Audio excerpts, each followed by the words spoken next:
my time as a SEAL, what separated, we were physically harder than anyone. I'd heard all these horror stories about Hell Week and all that kind of stuff. My attitude was, okay, bring it on, man. That competitive nature. You're gonna make me break, I'll get you.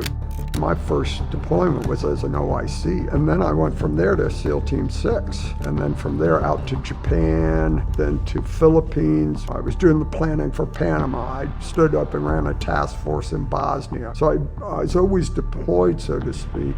You mentioned 9/11. You took command 10, 11 days prior to. What was going through your mind as you saw those events unfold? Knowing we were going to war, we got the call, I think that day, go to Afghanistan and hunt these guys down, capture them or kill them. And I had a unique perspective since I grew up there. I used to spend summers in Afghanistan. I knew Afghanistan like the back of my hand. I knew Kandahar, I knew the language, I knew the people, so it's just fate put me as the right guy in the right place, or so I felt. So 2 or 3 weeks after 9/11, we got guys, we're putting guys on the ground. I didn't consider the Afghans to be a threat. They weren't going anywhere. We could come and get them any day, any place we want with overwhelming firepower. We controlled the air. We could do the same thing in Iraq. So let's tell them on the 23rd of March, we're coming to Baghdad. We're coming with 5 divisions, overhead air power. If you want to fight us, we'll absolutely destroy you like we did. So we assault this compound and we kill a lot of guys. And the next day I wake up in the TOC and there's this general officer in my TOC. He was there to investigate me. Oh, wow. I don't regret anything. Yeah. Once you make a decision, it's your decision, move on. But to beat yourself up or feel guilty or regret something, yeah, what does that do for you?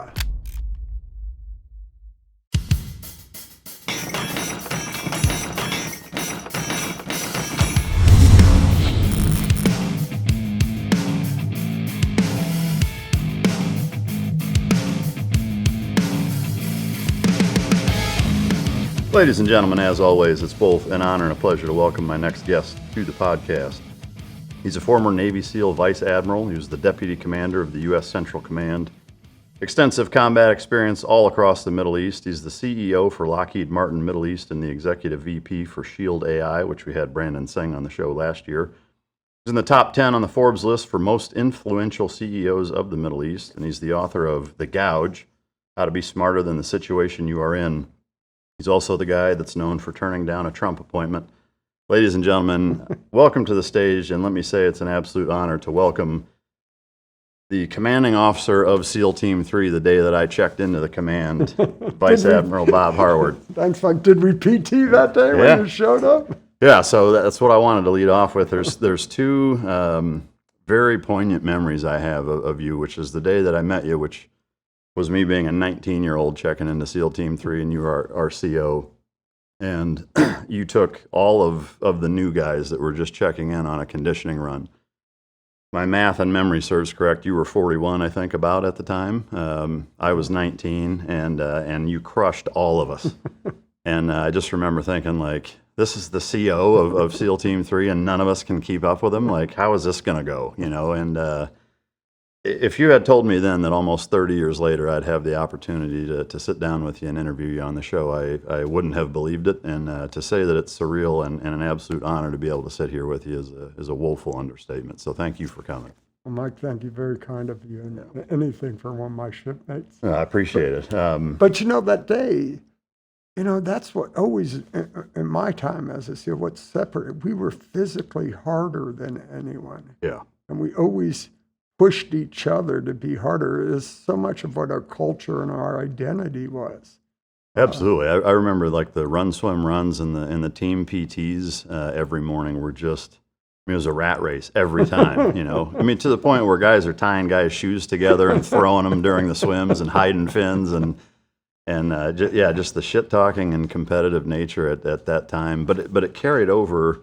Maybe it carries over from operating into PT or vice versa. But same with, you know, whether it's the shooting range, how fast you can climb a ladder, how many times you can do it. I mean, that like everything was a competition. You know, I mean, to the point where like I can't think of a single thing where guys didn't try to beat each other at, and it was everything. But I think that's what made us as good as we were at what we were doing, is just that hyper competitive nature.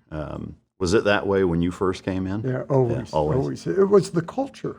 Yeah. And I think I think you're spot on. That's what defined us and what made us so healthy and strong. It's shocking. I've talked to a lot of young kids. I PT with a lot of these kids. I was at a wedding in, where was I at? In Maryland last week. And someone said, hey, there's a SEAL here. So as a young kid, I think he's an ensign or JG, started talking to him. And they don't do group PTs anymore. I was shocked. Really? I couldn't even believe that. Well, no, we do individual ETs because some kids like to, and I was just completely, couldn't understand that. So the culture's changed. And I thought that sort of competitive come together PT every day, any day was part of the fun, but also what defines. The community's changed somewhat. That's really disappointing to hear, right? You know, you always wonder and think, I think, as you move on from things, you know, how it is now and what it was like compared to when we were doing it. Obviously, you know, you went through in '84, I went through in '96, but I think that kind of generation, the 80 to 2000 was kind of its own thing, you know, post 9/11, it just, I think, evolved into, in many good ways, I think it evolved in a positive nature, but in some of the cultural aspects, I think it's just not like it used to be. Yeah, I think that's the same. I've got a daughter who has serious issues because she married a SEAL. So her husband's a senior chief in the teams, and I've talked to him a lot about, he did 5 back-to-back, maybe 6 back-to-back deployments. Now is over at BUDS or Training Command. I can't keep up what they call it. And we've talked about this a lot. So I'm curious, how did the first time you met him, how did that meeting go? Well, I'd known him. His father, you may have known his father, Admiral Worthington, George Worthington. It's his son. Oh, wow. He went to college, San Luis Obispo, and then didn't want to compete for it. I wanted to be an operator, so he enlisted, came in, and just kept repeating. So I bumped into him maybe after his second deployment, and he had known my daughter because they'd gone to school in Coronado, because his father, when they were stationed, he said, hey, he just asked me what Maggie is doing. At the time, she was working with the Hyatt downtown in San Diego. She went to. So I said, she's down, go say hi to her. So, okay, I didn't think anything about it. Didn't even say anything to my daughter about it. But I was living, I think, where was I at the time? Or CENTCOM, I retired. And I come back to the States, and he calls me. Hey, I got to come see you. I go, oh, okay. Comes to see me. He goes, sir, I'd like to ask your permission. Before he could get the words out of his mouth, I said, no, hell no. I don't want my daughter marrying a SEAL. And really, I just wanted to get to her and talk to her about, you know, why would, I was gone all your life. You go marry this guy who's, oh, but I love him. Okay, so. So I said no to him, and then the subject kind of died off. And then they said, well, we're going to get engaged. Okay, so we're going to do an engagement party for him. And I talked to him a couple times after that, but nothing definitive.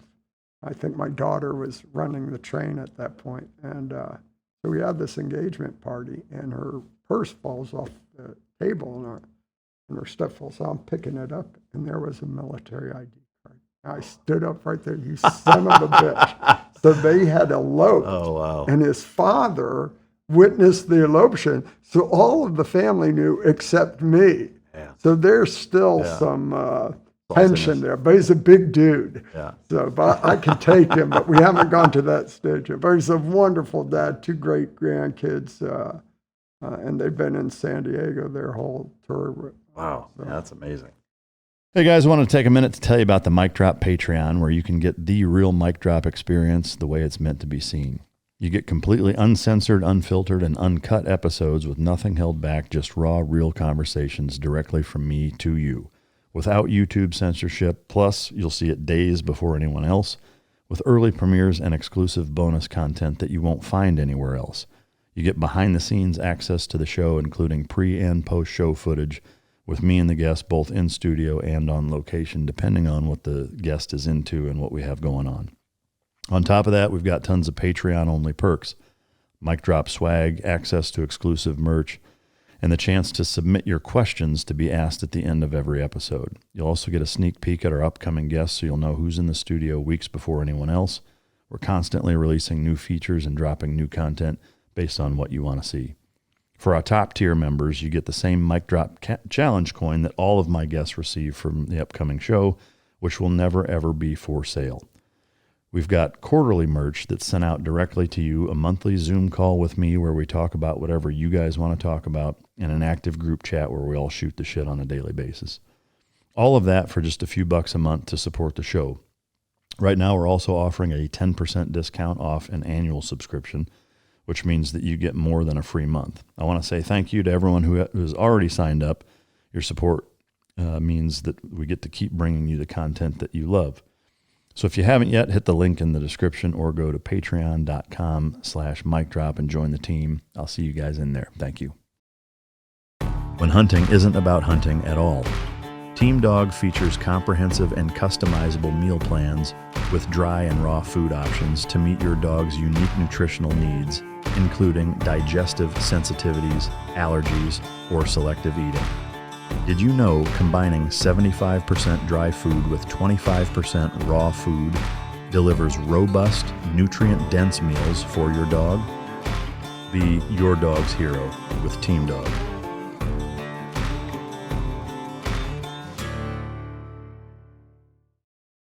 We're pretty short on time compared to most interviews that I do, and with as long as your career is, well, I don't want to gloss over any of it. Just in the interest of brevity, we're going to have to a little bit. So you're originally from the Upper East Coast.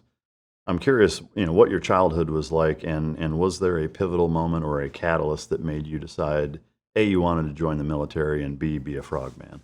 I was a Navy family. My dad was a kid from Brooklyn who wanted to go study engineering, but the family didn't have the money, so he went to Merchant Marine Academy, Kings Point, up New York. And at those years, this was the 40s, anything south or west of New York was uncivilized. You just didn't go there. So went to Kings Point, but unfortunately, or fortunately, depending how you look at it, graduated summer of 43. So he went right to the war in the Pacific. And he was there till about 51 before he really came back to the States, met my mom, married. So I was born into a Navy family. We lived in Hawaii, Florida, Virginia Beach. In fact, my dad's last job in the U.S. was he was the chief engineer on the last conventionally powered aircraft carrier, the USS Independence. And then in 68, he got assigned to Tehran, Iran, where he was advising the Shah's Navy. So we grew up in Iran. We went over about 5th grade. I was, my brother and sister. What was that like? It was wonderful. Iran's absolute best are you a skier? I'm not, but Best skiing in the world. wow. And wonderful people. The weather is great. It's amazing country that's been hijacked by this revolutionary regime that's just been despotic and horrible. But so when my junior year, my counselor at school says, "Hey, you should think about applying to college." I'm going, "Okay, where do you think?" "Well, what do you think?" I like skiing, so I get accepted to Colorado State. And my dad had never talked to me about college at all. So I come home, I show him, "Hey, Dad, look, I'm accepted to Colorado State." He goes, "Oh, that's really cool." And I'm a long-haired kind of hippie. This was the era of the 70s, 60s, and 70s. The hippie trail went through Tehran to Afghanistan, and we used to hitchhike it during the summers, in fact. But so my dad said to me, "That's wonderful. That's great. How are you going to pay for that?" And I never had a job growing up in Iran or anything. So he said, "Don't you do that?" I said, "No, you're 17. You're on your own now." Ooh. So a day or two later, he comes up to me, "But I got an idea for you.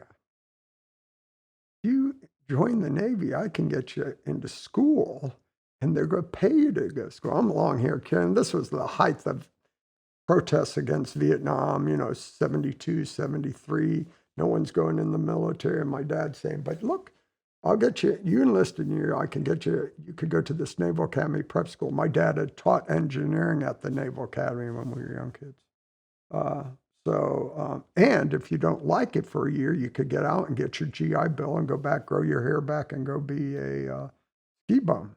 So That's how it all ended up. Wow. So I enlisted, did a year in Newport, Rhode Island, where I was born, then just kept rolling it on to the Naval Academy, then into the fleet.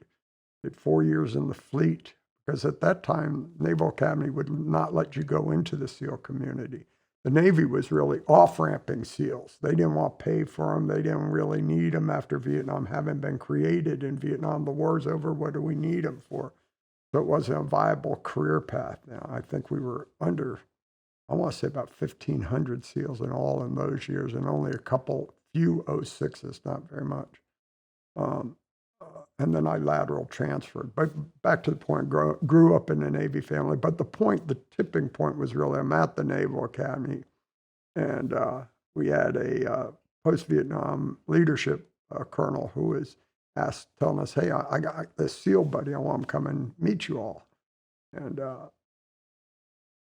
but I've been pushing him. He was supposed to go last week, but he'd been working on his Porsche and dropped this screwdriver into his one good eye. And I was like, Tommy, what are you going to do? He said, well, I'll call a mechanic. He didn't care about his eye. He cared about his car. But it, of course, was Tommy Norse. And after spending a day listening and talking to Tommy Norse, I knew that's what I wanted to do. And I was a physical guy. I was in sports all the time. I just thought that would be something I could be good and I'd enjoy. Yeah. Did you know much about the SEAL teams prior to that? I mean, because they weren't Not really. We didn't. At the Naval Academy, it wasn't really. We knew Tommy Norse. We knew Mike Thornton. We knew our Medal of Honor winners. We'd heard what happened to them. But again, Vietnam ended while I was at the Naval Academy. So it not a lot of knowledge. But after meeting those guys and seeing what they did and hearing their stories, very inspirational, and the physical aspect of it. So you kind of went into different understanding of than what you were doing on a ship, and I like that physical aspect. Yeah. Well, it's interesting, especially now. I mean, even when I went through, you could do some research. You know, there was a couple of motivational videos, and you know, some of the Vietnam books, you know, had been out for a little while, the Dick Marcinko books and such, and there still wasn't a lot of research that could be done, whereas now it's like you can almost game. Oh my God, it's unbelievable. Yeah. I'm curious, you know, did you even really know what to expect showing up at BUD/S at that time, or was it just kind of fly by the seat of your pants? Just fly by the seat of my pants. But I liked challenges. I liked physical. I'd heard all these horror stories about Hell Week and all that kind of stuff. So you went in, my attitude was, okay, bring it on, man. Yeah. That competitive nature. You're going to make me break? I'll get you. Now, my fear was the cold, because I get cold. I was thin. I think at the time I was 165 something, so I didn't know if I could take the cold. But the physical stuff, I wanted to. I thought, wow, what a challenge! Get to take this on and see how it was. So, do you remember how many students started in your class and finished? Yeah, we had 8 officers and 120 enlisted. We had 13 original, me and another officer, and then 5 rollbacks. So we graduated 18. We lost the other officer, a guy named Bill Sadlick. He went SDVs and hyped off on a dive, lost him. And so yeah, 18 of our class. And we were a winter class. We started in the winter, which has always had a little higher attrition. Is there a single memory from going through BUD/S specifically that stands out for you? Oh, hell yeah. It wasn't me that remembered. Did you ever meet a guy named Rick Holman? Yeah. Rick was my swim buddy. Oh, wow. So when we first showed up, here's your swim buddy, you in the swim. We show up Sunday, like we all did, to get in the tent for Hell Week, right? We get in the tent, lay down. I smell beer, heavy beer. I looked over. He's shit-faced. I go, are you out of your ever luck? Oh, we were at the football game. They were at Chargers game, and the beers. He's a big beer drinker, but he was pretty sloshed when we went to. But I said to him, "What the fuck are you thinking about?" He looks at me and says, "Bob, it doesn't matter. You know we're just going to do this." In that moment, I realized we're just going to do it. Wow. And I think that really emphasized to me what our community is all about. Doesn't matter what it is, just do it. Kind of like the Nike ad. Yeah. And the guys who make career and do well are the guys who just figure it out and do it. Did you find yourself relaying that message throughout your entire career when, especially at later stages when you're at the upper echelons of SEAL leadership, kind of giving those, we're about to go to war type speeches? Did you find yourself saying that again? Oh, of course. In Bosnia, Afghanistan, no, I just come back and relieved Bill McRaven the last day of August 2001. And now 11 days later, we're going. And a lot of these kids we had never been in combat or anything. So, Looking at your career from when you graduated BUD/S up until September 11th, you did a number of deployments. You did a stint at Development Group. Can you kind of summarize what that pre-9/11 career was like for you? I think I was I was kind of the duty Judy, if you're familiar with that. When they needed someone, they sent me, so to speak. And I was fortunate I had a CO who believed in me when I first got out of BUD/S. Because remember, I'd come out of the fleet, so I just put on lieutenant, so I'm already behind the career path. So they put me, my first deployment was as an OIC. I didn't have an AOIC or anything. So I hopped right into an OIC billet. That's a fire hose. Yeah, but I had guys like Rick Holman, Rick Kaiser, John Cook, really professional, great guy, a couple former Vietnam guys who were bad dudes, So I did that, and then I went from there to SEAL Team 6. And then from there out to Japan, did a year there with 7th Fleet, then to Philippines with the units, then back to the East Coast. So every year or two, they moved me. I was doing something different, so I considered that fortunate. So that got me, I was doing the planning for Panama. I stood up and ran a task force in Bosnia. I ran a task force in Kuwait. So I was always deployed, so to speak, and operational in terms of components, which really set this stage why I was so confident when we went into Afghanistan, because it seemed like I'd just been doing that all my career. Yeah. If I researched it correct, your stint at Development Group was in 1988. Boy, now this is the test quiz. Well, so, I guess, but yeah, I think it was somewhere around. 88, 89, right in that period. I mean, right up to Panama. Okay. How would you contrast how it was when you were there versus how it is now? Yeah, two completely different worlds. Scale, focus. As you remember, and I was recruited, I screened by Dick Marcinko. Wow. And my screening test consisted of, I was deployed in the Philippines, and they were out there. I get called to show up in so-and-so bar at 8 o'clock at night for your screening. I crawled out of it the next morning at 6 o'clock, go in, and that afternoon they called me, okay, you're screened, okay, So it was a different, Dick was a very colorful character, and I don't think anyone could have accomplished what he did, to buck the system, fight the system, to establish the command, especially within the Navy, because there were not a lot of Navy fans for SEALs and of Dick himself, but he had a champion that helped him stand it up. And then right when I got there, he was going through all his challenges, investigations and stuff. And in the small world category, him and my father became drinking buddies. When my father came back from Iran, he did what I did when he retired from the military, was working for defense companies in Iran till it collapsed in 79. Came back to DC with one of those companies, and his passions were reading, the ponies, and happy hour.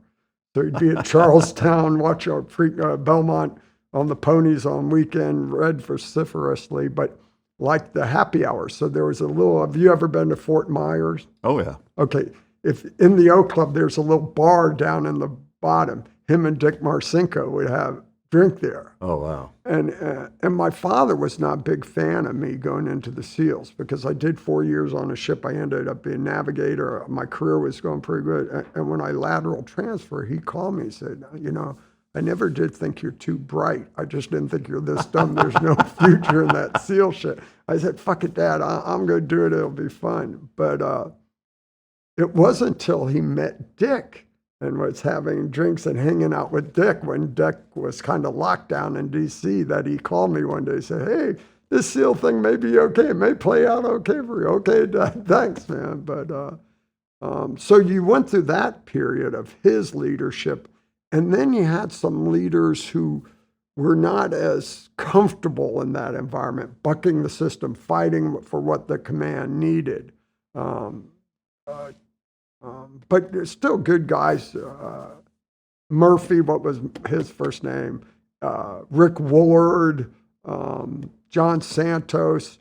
We went through a succession where Dick had been there for many years till then. Then there was pretty quick successions of CO. So there's a lot of turmoil and trial, but the culture that Dick had established, where these were all his drinking buddies, the enlisted guys ran it, the officers were kind of figureheads. That culture permeated, and as you came into the team, into the command as a young JO, it was the alpha dogs. Yeah. And if you weren't willing to stand up, challenge, and go head to head with the alpha dogs, you're going to have some problems as an officer. They'd walk right over you. And of course, I was with Red Team initially for about a year, and then I went to Blue Team, and it was rough and tumble. Yeah.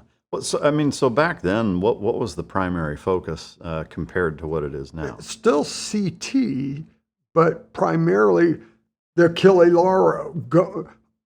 Terrorism at that point was they grab an American, they take them hostages. So our main focus was recovering hostages, out of Lebanon, off the Achille Lauro in Italy. So CT in those were primary focus on hostage rescue, going in and recovering people. And that really permeated up until 9/11.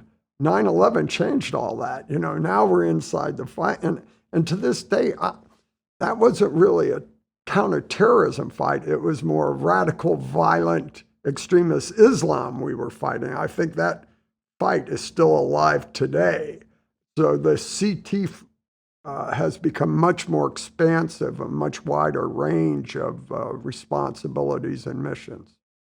If you love talk radio, podcasts, and news, the C. Crane CC Radio 3 delivers exceptional spoken word audio. With separate bass and treble controls, you can tune the sound exactly how you like it, and the clarity makes it feel like your favorite host is right there in the room. C. Crane is a returning sponsor on the podcast. Previously, they sent me their Skywave SSB2 to try out, and now that they've sent their new CC Radio 3 over, I can tell you for sure that it's awesome. The CC Radio 3 pulls in long-range AM/FM stations with exceptional reception and includes emergency features like NOAA weather and the 2-meter ham band. It's got all the bells and whistles, clock, alarm, line-in, antenna jacks, memory presets, and it runs on the included power cord or a set of batteries for over 170 hours, making C. Crane reliable no matter where you are. And with the Bluetooth included, you can stream new episodes of Mic Drop, just like this one, on the CC Radio 3 through any smartphone or smart speaker. To order the CC Radio 3, call C. Crane's U.S.-based customer service at 800-522-8863 or visit ccrane.com/drop. That's CCRANE.com/drop and use the code DROP, all caps, all one word, at checkout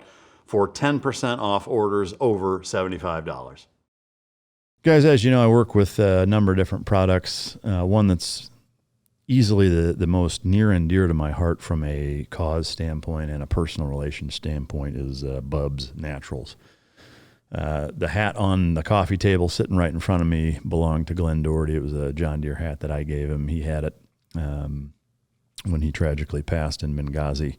And I was fortunate enough to get it back from one of the co-owners of Bubs. He sent it back to me to be able to keep. Bubs Naturals is a tribute to Glenn. He was one of everybody's, he's kind of that guy that was everybody's best friend. I met several people that considered him his best friend, and he was a guy that was impossible not to like, and just, caused happy waves that rippled through every community he was ever a part of. His nickname was Bub, and that's where Bub's Naturals comes from. But it's a lifestyle brand. It's inspired by Glenn. They give a ton to charity. They've donated over $200,000 to charitable causes since their inception in 2018. On Veterans Day, 100% of the proceeds go to the Glenn Doherty Memorial Foundation, which does phenomenal work helping active duty and children of lost active duty members go to college or scholarships that they've donated a ton, and they also are heavy into the recreation space of helping people do that, because that's what Bub was all about. They have collagen peptides, which I put into my morning routine every single morning, as well as the functional creamer / MCT oil that goes into it as well. They have hydrate or dielectric electrolyte drink mixes, which are great for pre-workout, during workout, and post-workout to get all the added sodium, potassium, magnesium, etc. that's required when you deplete it. And they now have Bub's Brew, which is a specialty organic coffee that is also very, very good. It's USDA organic, fair trade. It's Whole30 approved, which is the first time that's happened. It's free of yeast, mold, and aflatoxins. Small lot roasted, guaranteed fresh, and it tastes great. Biggest thing is Bub's is a family company. The way that they started is, again, super close to my heart, with him being one of my closest friends for a long time. And I just can't say enough good things about that company, of the product that they put out, why they started, what they give back to veteran communities and the Glenn Doherty Memorial Foundation. And I encourage you to go to bubs.com, and now there's a landing page specifically for Mic Drop listeners. Just enter the code Mike, M-I-K-E, all caps, and you get 20% off your first purchase at bubsnaturals.com. So that's www.bubsnaturals.com/Mike. And you can check out the Mic Drop landing page and go support an amazing cause. You mentioned 9/11. You took command 10, 11 days prior to. I would love to get your kind of walking through of that morning and what was going through your mind as you saw those events unfold. Knowing we were going to war, what we'd have to do, we got the call, I think, that day, go to Afghanistan and hunt these guys down, capture them or kill them. And ironically, since I speak Farsi, I used to spend summers in Afghanistan. I knew Afghanistan like the back of my hand. I knew Kandahar. So when we were just planning, and so I was going into Kandahar because I knew that area. I knew the weather based on the time of the year and how it wouldn't affect us as it would up in Kabul north or coming in from the north. So that's number one, starting to think where we go. And number two, taking a bunch of kids, a lot of them who'd never even deployed or hadn't been in combat, and doing the mission. And we've been focused on the maritime environment. Now we would shift, instead of combat diving and draggers and all, hey, we're going to be up in the mountains. You're going to be exposed. So it's just a switch, but it's back to, we were just, let's go do it. Yeah. But I was never more confident because of my background. The experience is just fate put me as the right guy in the right place, or so I felt. Was there any nervousness or anxiousness about going to do it, or was it just about getting guys killed? Yeah, that's it. I knew we could do the missions and stuff, but I didn't want to lose any of our guys. Yeah. In that, well, I guess before I give a follow-up question on that, at that time, was there any thought process going through your mind, thinking that it would last anywhere near as long as it did? Like, well, history, having studied what happened there, this is a country at the time, 27 million people, all desperately poor, all just trying to survive. And so not knowing what our end objective was, I couldn't foretell the time. I thought, and remember, the call was go capture, kill the guys who had attacked us on 9/11. So when we hit the ground, our guys, I think we had Tommy Donovan, who's now one of our admirals, we put him on the ground, flew in C-130s, put him in the desert southeast of Kandahar. I want to say it was 29 September. So 2 or 3 weeks after 9/11, we're pulling guys on the ground. And I thought by February, March, we completed the mission. The Taliban were ready to negotiate, ready to have appeasement. We had captured most of the guys, or killed most of the guys we knew. Bin Laden slipped out, Tor Bor got out of the country. So I thought we were going to kind of wrap up the mission and come home.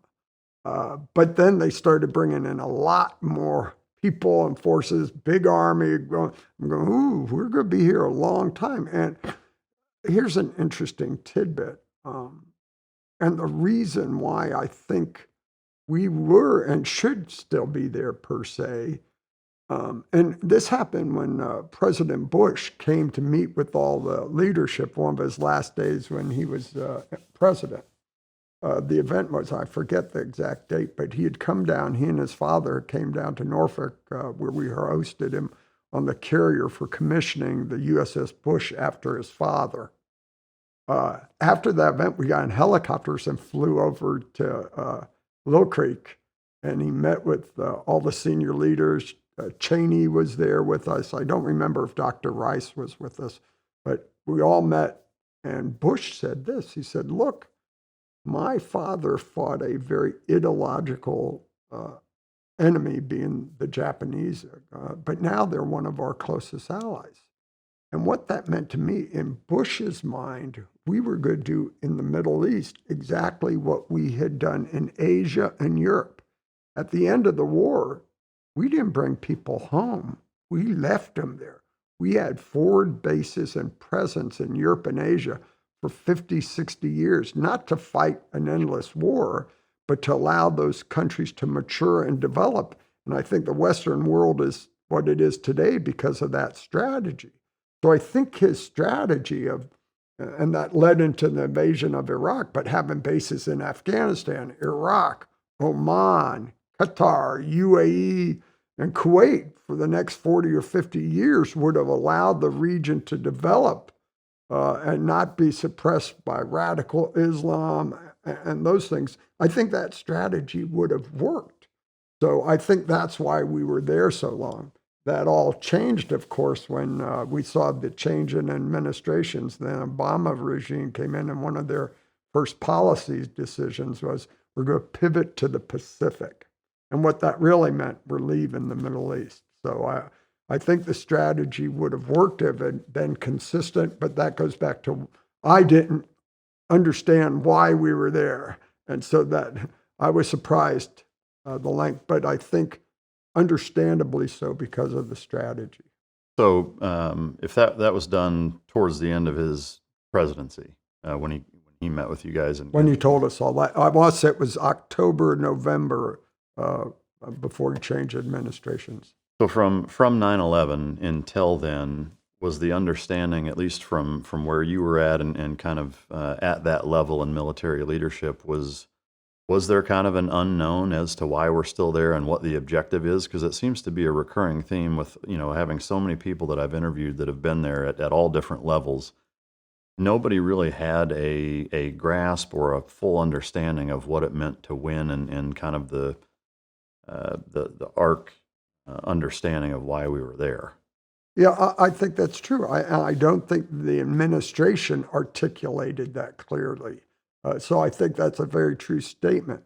But again, if you look, here's some interesting tidbits. On the day we went into Afghanistan on 9/11, how many U.S. troops you think were allocated to PACOM at that time?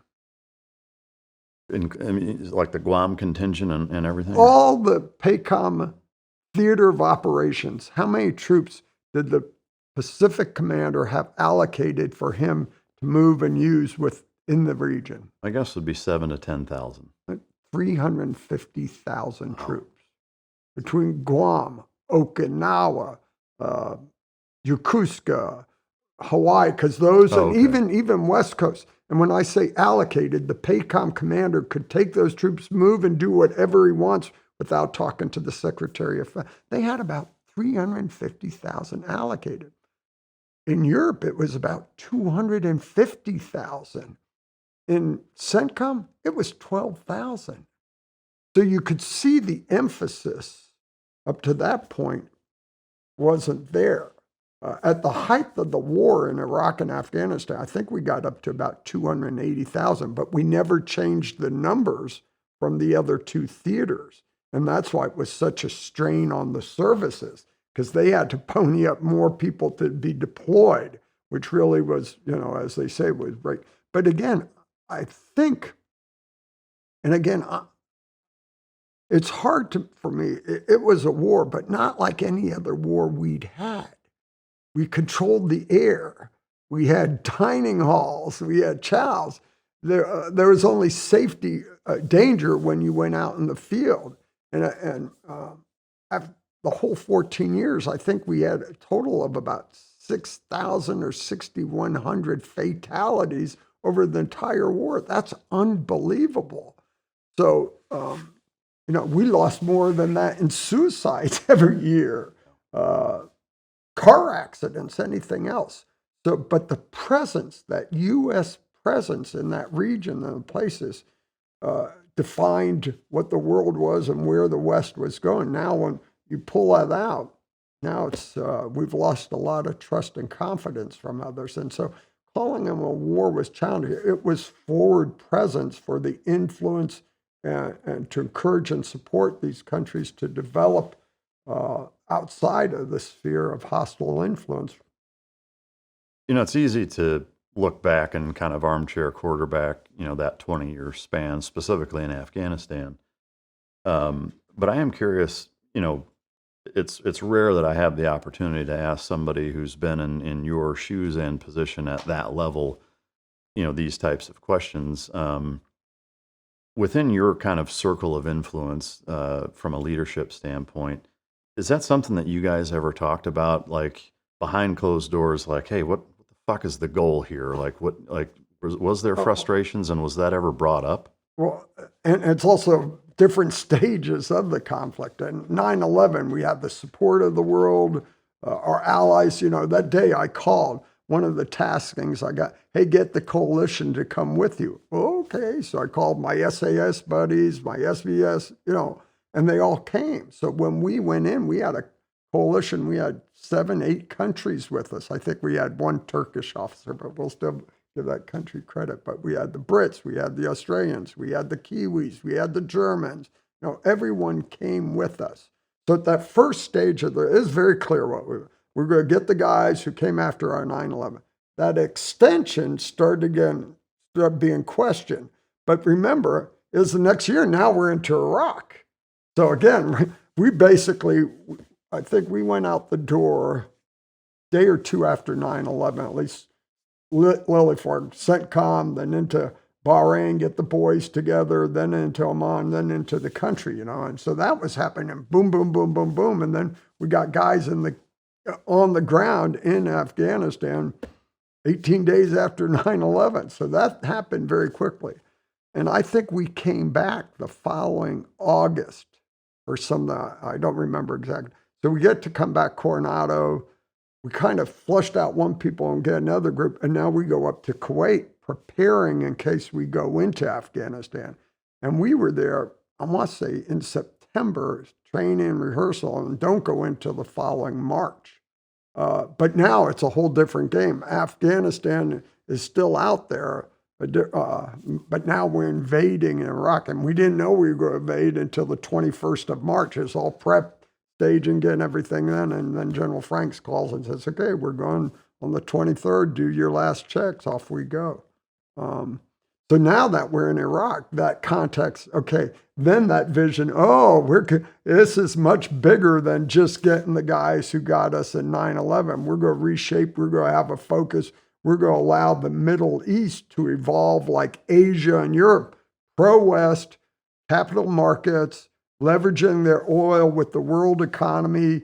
That's what I took, especially after President Bush told us. So after that stage, at the strategic level, people understood why we were there and what we were trying to accomplish. Yeah, it makes sense. And again, I know it's easy to sit here now and look back and think, why didn't we do this, or why wasn't this understood?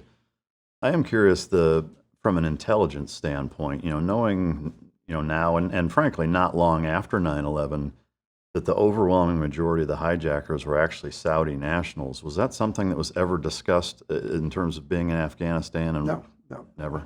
Our whole focus was go do the mission. Who, what, when, and where. Get on the ground, get established, start targeting guys, going after these guys. So that mocks it. And I had a unique perspective since I grew up there. I spoke the language.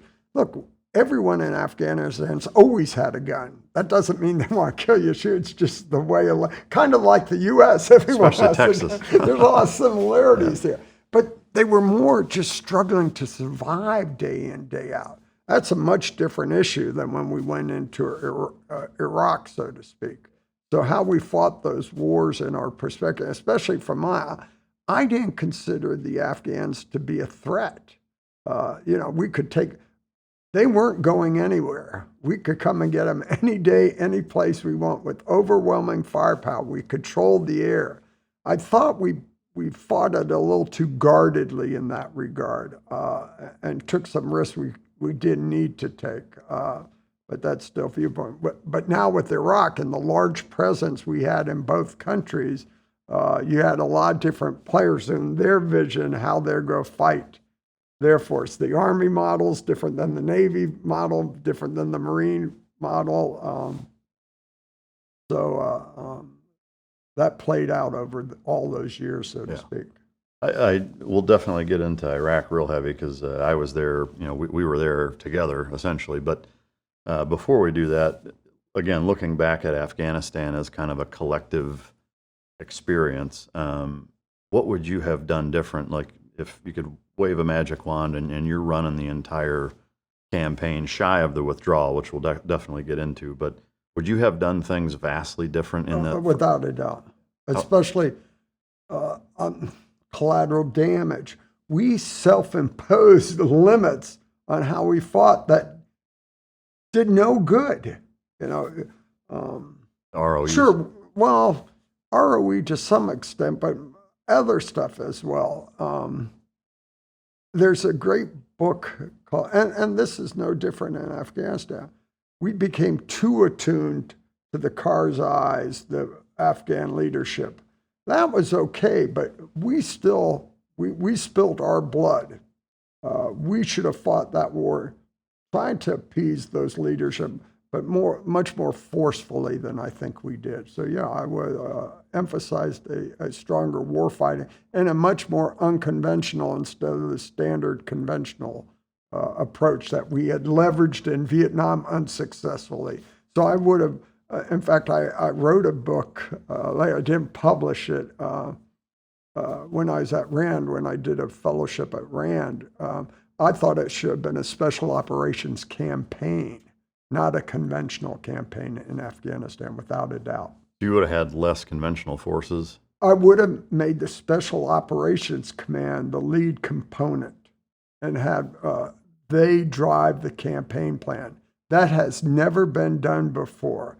There is now coordination synchronizing the global war on terrorism, but I will put the soft community in charge of the campaign in Afghanistan, without a doubt.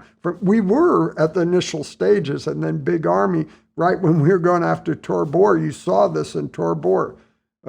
Hagenbach came in as the commander, hadn't been there, didn't have the background, and now here's how we're going to fight this conflict. When we had gone on the ground, special operations, so I would have stayed a predominantly special operations campaign.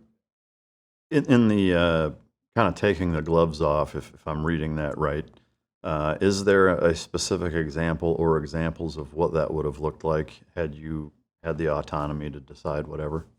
Well, you can be specific on any nuances, but I think most importantly, the command and control, centralized command and control, and the added capacity that the conventional could bring to a soft-led campaign. Let me give you an example. So when we went into Kandahar, I had the SAS, British SBS, the British SBS, the Australian SAS, the German KSK. I could do now 15 ops every night. With what was my limiting factor? How many helicopters I could get? Because none of them brought helicopters and none of them brought close air support. But now I could do 8 or 10 missions a night because I had the shooters to do that. And they were trained to our standards, our cross training and stuff allowed. If we had done that and that's almost still, I don't know if it's been done today, where the SOF community led that campaign with the conventional forces falling in to support it, it gives you the capacity to do a much wider breadth of operations, where it flipped. And now here's how the conventional forces are going to fight the war, and the SOF and community, not dissimilar to what we saw in Vietnam. And if you go back, there's a great movie called Go Tell It to the Spartans. Have you ever seen it? I haven't. Burt Lancaster, a classic. It was about the first SF teams in Vietnam, and they were in there doing stuff a lot more before the conventional buildup. So same sort of thing happened in Afghanistan. And flipping it, so now the soft community, you're going to run this campaign. How would you leverage the conventional forces to support you? I think would have been a much better outcome. And I think in certain cases, especially a country like Afghanistan, that's very doable. Yeah.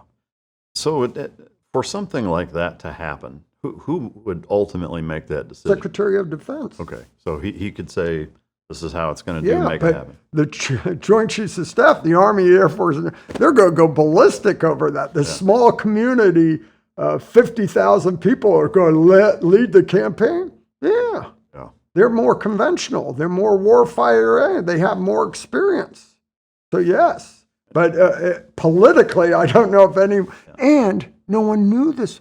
We, the soft community, know the conventional forces much better than they know us. We know how to employ them. We know how to use close air support, gunfire support, what the Marines do, all that. So yeah, and I would tell you, I got to salute General Mattis.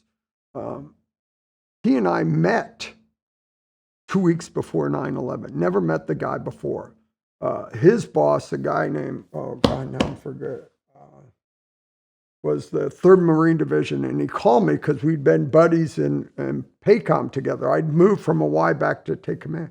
He said, Bob, I want to come down and see what you SEALs are doing. Okay, come on down. Sir. Okay, fine. He leaves. The next day he calls me. Hey, I got this new 1-star I want to send down to see him. Okay, what's his name? Jim Mattis. Okay, so he comes down, spends the, and this is in August, before I took command. Next thing, 9/11 goes, I fly to Bahrain. I'm in Bahrain planning, come out one night, and I hear this Bob Harward. I turn around, and there's Jim Mattis. Hey, sir, what are you doing? Well, I'm taking the Marines into Afghanistan. Well, I'm taking the SEALs. He says to me, you want to go together? Sure. Shake hands, and we went. So it was a combined effort, never discussion of who's in charge or who's supporting. It was we supported each other, but he knew he could fall under the capabilities, and we had soft, just like I could leverage his capacity with me. And it's a beautiful marriage, so to speak. But that was conventional forces. And some days we were leading the effort, him in support. Some days he was. So I think flipping that paradigm is very viable in today's environment. Yeah. It's interesting because that same playbook was employed in Iraq, which I was at SEAL Team 3 at the time, and you guys were working together, 1st Marine Division, SEAL Team 3. So it's neat to see that continue to happen. With Rumsfeld being the SecDef at that time, were any of you guys ever in his ear trying to convince him to do that? I was in 06. I worked with him the following year. When I left the Iraq, I went to the White House, so I dealt with him all the time. And he was a hard man. Yeah. But during those years, I'm just an 06, tell him 3 and 4 stars what I think we could do. Iraq was one of those examples. We had recommended taking down Alpha Peninsula and all that. Oh no, that doesn't matter until a press story come out talking about the oil infrastructure. Ooh, okay. So we got that level because the missions were that strategic. But in most cases, the soft community didn't have the political clout or the consensus of the other component commanders to buy off on that approach. Yeah. So it would take a SecDef who understands that. A Jim Mattis type of guy would understand that. Rumsfeld didn't understand that. And the soft community was still, even though we had SOCOM and all, we were still the bastard child. And I think we're kind of back in that position now. The CT war is kind of over. It's the peer competitors. SOCOM's starting to see their budget cuts. Everyone, and the more budget gets cut, the more people are going to be looking after those monies. So I think all those dynamics play, and we've never had a SecDef other than a Jim Mattis who really understood the soft community. So speaking of SecDefs, I'm curious to get your thoughts on our current SecDef. Hegseth, I know, has been a bit of a polarizing character, not so much within the military. It seems like most of the active duty military is pretty supportive of him, but I'm curious, somebody with your background and credentials, when you see Rumsfeld and then Mattis under the first Trump administration, and that didn't kind of pan out quite as well as I think a lot of us expected it to. What are your thoughts on kind of where it's at right now? Well, I was in the White House here 2 weeks ago for a promotion ceremony on a naval officer I know who was getting promoted, and he was there. In fact, he conducted the ceremony, which I thought was striking. And those are tough jobs. But I do like a lot of the stuff they're doing. I think, look, when I came in the Navy as a young surface warfare, I had to count and be responsible for every penny I spent. This is taxpayers' money. So I do think going after fraud, waste, abuse, and realignment of the Pentagon with warfighting capabilities is appropriate. I don't say that hasn't always been the theme, but it's been different emphasis under each Secretary of Defense. So I like a lot of the stuff we're doing. And it's just a tough job. So I'm never going to second guess a person in there.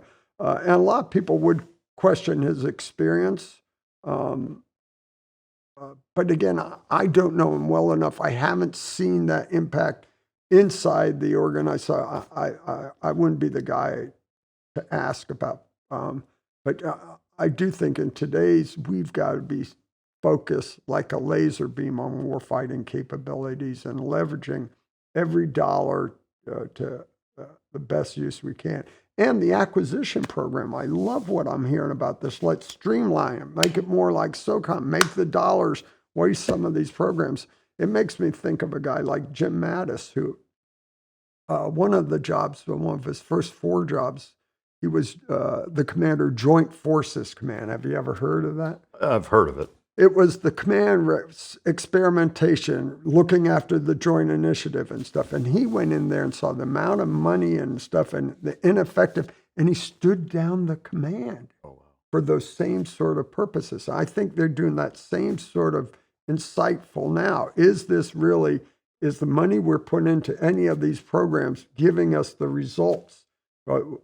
What we need? Do we really need a requirement-based procurement as opposed to the SOCOM model, innovative, adapted approach to technology that works? Let's get it in the field, use it in the field, and move from there. So I like all those things. Yeah, I do think it's interesting and reassuring to see it be run not like a business, but more like a business, where you are looking at, hey, what are we spending? What are we getting for it? Because there's been a lot of periods in our military's history where that's completely unaccounted for.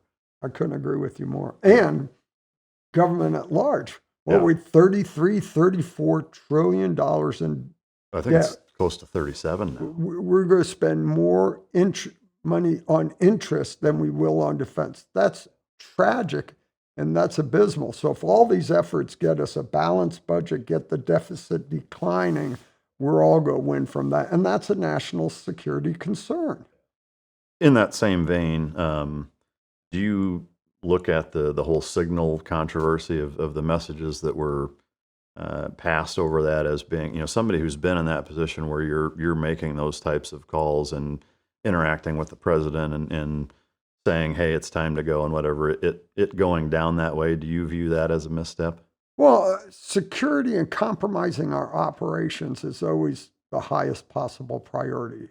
how this unfolded, what was happening. I don't know the procedures and what they should be using for communications. But we've always got to be focused. I remember one day when I was at Joint Special Operations Command, JSOC, I was on a phone call talking to someone, and I think we were talking about one of the programs, and I hung up and I said, man, did I step over the boundary there? Well, the phone had been monitored. I got a call the next day, sir, you shouldn't have said this. Okay, thanks for the check on this. So, and when we're so busy and there's so much on your plate, your constant communications is necessary. And we all have to be vigilant to ensure we don't compromise any of those, regardless of what form of communications you're using. Yeah, I agree. I think especially in today's day and age, something as simple as all cabinet members and above and any of their staff who are privy to and involved in any of these discussions are issued a secure second phone, and they only say that kind of stuff on that phone, whether it's a red circle or any of the other completely encrypted, non-hackable phones. Like that seems like a pretty simple solution. You have your personal phone that you talk to your friends and family on, and you have your business phone. No different than Exxon would do, I think that's exactly right. That seems like an easy fix. But I am curious. I mean, you're pretty tight with Mattis. You've known him for a long time. You've worked with him, for countless, years within the military. I guess the way that it went down while he was the Secretary of Defense under the first Trump administration, is that something that you guys talk about in terms of how it went? Maybe you don't want to hear that. Jim Mattis is a gentleman, a scholar, and I've never heard him utter a bad word about anyone. He really is the gentleman. So we've never talked about that situation. I don't think it'd be appropriate for him. But having watched it, I know what the straw that broke the camel's back. Can you fill us in on that? It was Syria. I think he's I know he believes this world is intertwined more closely than ever before, and partners are critical to all we want. And forward presence, which has served us since the end of World War II, is an important part of that. So I think when he saw us withdraw from Syria, that did not align with his values and how he thought we could do. So I can understand why he would resign over that issue. But again, I wasn't there and I've never talked to him about it, but he's a very principled, and I think he felt like he could not be effectively help the president if he could not align with where the president was going. And I think that forward presence issue is one of them. Yeah, that makes sense. And I'm sure a lot of what gets reported and talked about and emphasized is almost the TMZ tabloid kind of version of trying That's to... media. You don't, always take that with a grain of salt, so to speak. Yeah. In that forward presence of understanding from 9/11 until Bush kind of had a sit down with you guys and said, here's the bigger picture. Obviously, Iraq fell into that window of before that discussion took place. You were at the helm on the West Coast for a lot of SEALs going into Iraq, again, working with General Mattis. What was your interpretation and thoughts on us now going into Iraq, before knowing that kind of the big picture goal is more of a post-World War II forward presence strategy? Was there any doubts or apprehensions? Without a doubt. And again, I was on both sides of the table. For SEAL to go to combat, as you know, it's always justifies your purpose. You train, and I came in the Navy in '79, become a SEAL early '80s, so I'm in the SEAL. And I got to go to Bosnia. I got to go to, you got those, and you were different because you had that combat. So be the guy to lead the invasion of Afghanistan was not only the greatest honor, but fate. I was the right guy. I knew Kandahar. I knew the language. I knew the people. So then to be able to go and do, hey, I'm going to get to invade another country. Oh my God, I'm going to win the lottery again. But in the back of my mind, and we had this discussions, I was very concerned because no one in the world supported us doing that. As you remember, that was the big challenge for Bush and his team, because no one in the world supported, where everyone had supported us in Afghanistan, they did not believe we had the right justifications and the nuke issue to go into Afghanistan. So my approach is, okay, if we still believe we have to go in, let's not go in conflict. And this was way out of the box. In fact, Bill McRaven, after I relieved him, went to the White House working for one of my former bosses, a guy named Wayne Downing, who had been SOCOM. And I called Bill. I said, hey, Bill, let's not invade Iraq. Instead, let's declare to the world we're going to do a peace march to Baghdad. Because what the hell are you talking about? Look, remember when we did the first Gulf War, we decimated these guys in about a couple weeks. We could do the same thing in Iraq. So let's tell them on the 23rd of March, we're coming to Baghdad. We're coming with 5 divisions, overhead air power, and it's a peace march to make Saddam go. We won't fight you. We're going to come peacefully, but we're telling you you're coming. If you want to fight us, we'll absolutely destroy you like we get. And I think we could have flipped the military. But again, that was too unconventional. We'd never done that before. The other service, too much risk if we don't bomb them first. I'm not so sure.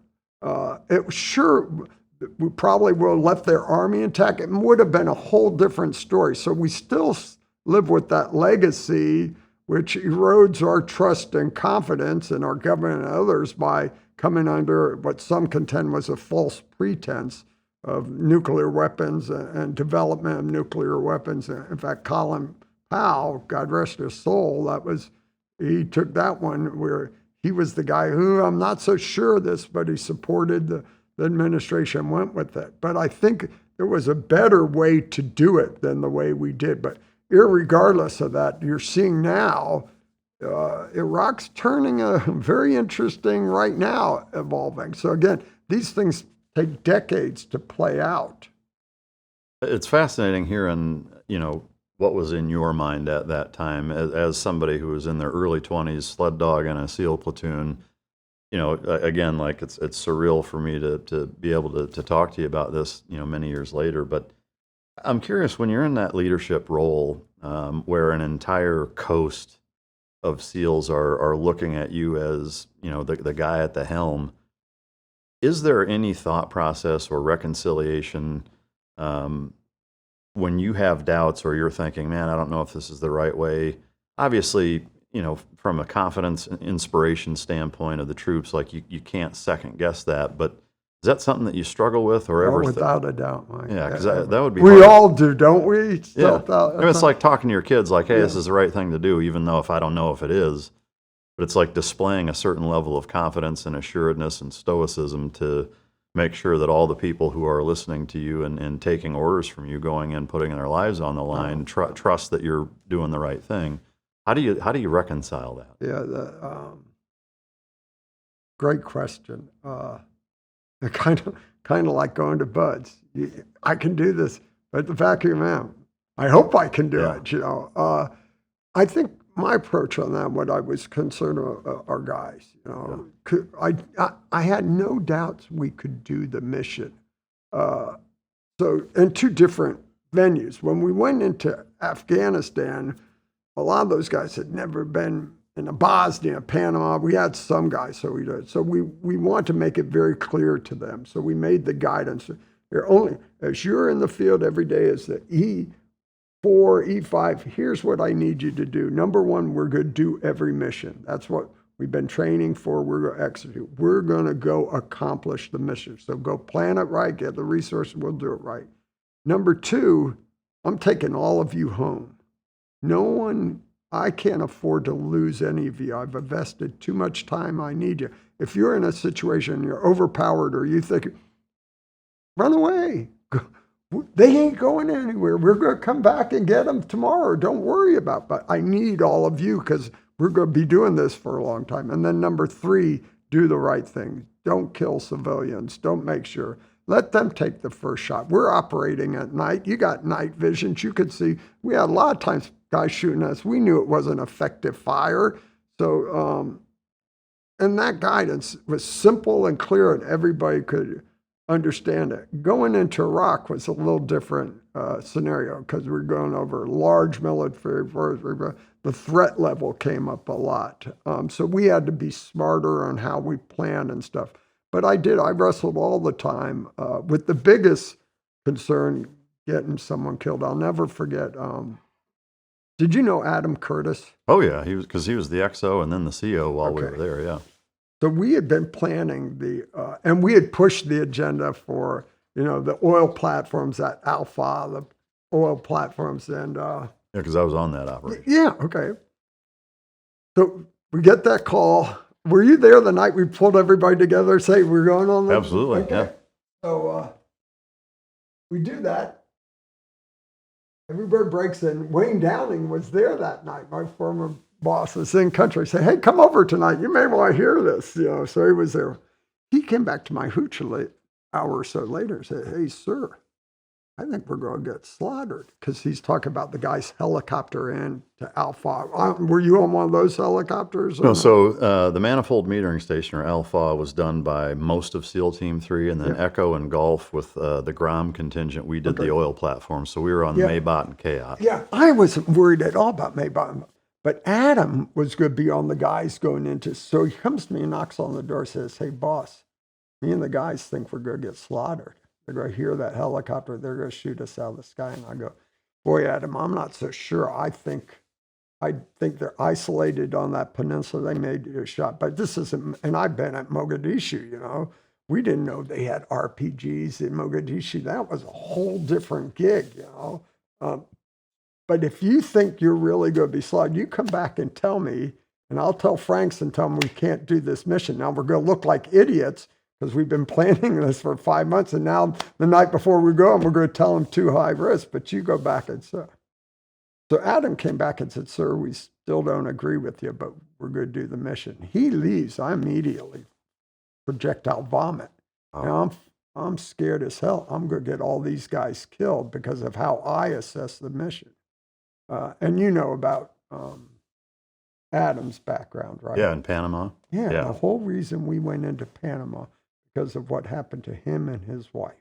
And I think it was an Army or Marine who was killed, the one guy wounded, shot, when they all came on that checkpoint. So to have him risk his life again after going all through that, those were the things that made me nauseously sick and feared that I would get guys killed. And I don't know if you knew Job Price. I didn't know him. I mean, I of course remember the whole story, and I was even saying I think that's exactly what he went through. Those guys, he planned that mission, those guys get killed. He comes back to his hooch and took his life. Are you familiar with the controversy around that?